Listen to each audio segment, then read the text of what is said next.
Ed looked out the window and turned back to his work. Thank God they gave him time for his own research. Otherwise, he would have never stayed. He had told them when they had offered him the job of head of the geophysical department of the U.S. Geological Survey that he wouldn't take it unless they granted him at least 3 working days a week for his own projects. He had driven a hard bargain, but he had his formidable scientific reputation behind him. So far, the bargain had stuck. The only sound in the room was the scratching of Silcott's pen on the paper. He never used a typewriter. He liked to be able to see what he wrote as he wrote it, and to correct it as he went along. He used black ink and formed his letters with punctilious care. Nothing irritated him more than handwriting that was difficult to read. There was no excuse for it. It was just plain sloppiness. At that moment, the telephone on his desk rang. Frowning, Silcott picked it up. It was his secretary. "There's a call for you." "I'm not taking calls. I thought I told you that." He put the instrument down with an impatient click of his tongue. The telephone rang again. "I'm sorry," his secretary said.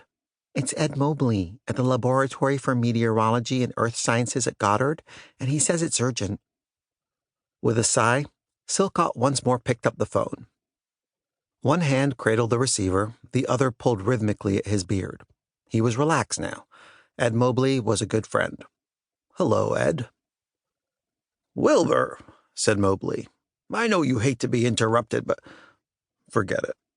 I asked my girl to keep most of them out of my hair when I'm working, but that doesn't include you. You know that, Ed." "Thanks." The other man came to the point. "Do you have a moment now?" "Go ahead." "You know we're involved in the Landsat program, among other things. We've come up with something this morning we think you should take a look at. It's urgent." "Can you be more specific?" "Not over the phone." "You say it's urgent?" "Yes." "I'll be over as soon as I can get there."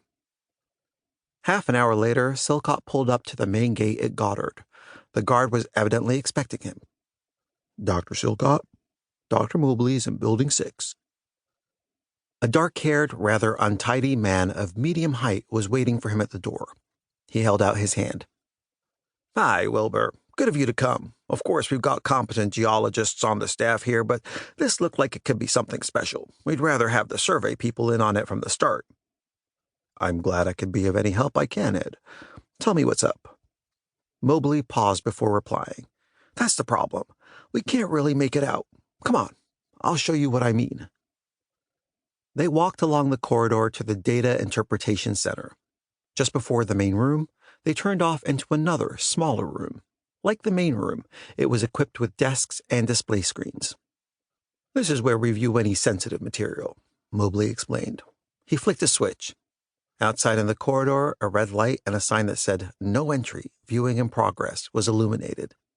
Ella Richmond was already there, waiting for them. Mobley introduced her, and they joined her at the table. Mobley opened his remarks somewhat formally. "Wilbur, we're very grateful to you for getting out here so quickly. I hope you'll agree by the time we finish today that we were right to call." Silcott smiled. "No problem.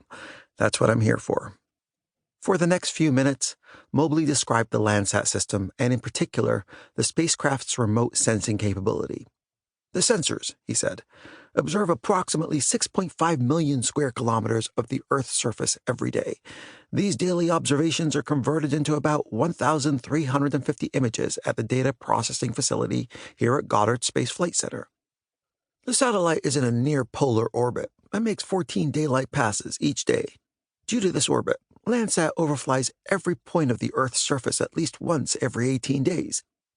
The fields of view of the two sensor systems are identical and cover a strip 185 kilometers, that's 100 nautical miles wide, directly underneath the spacecraft. Is that all clear?"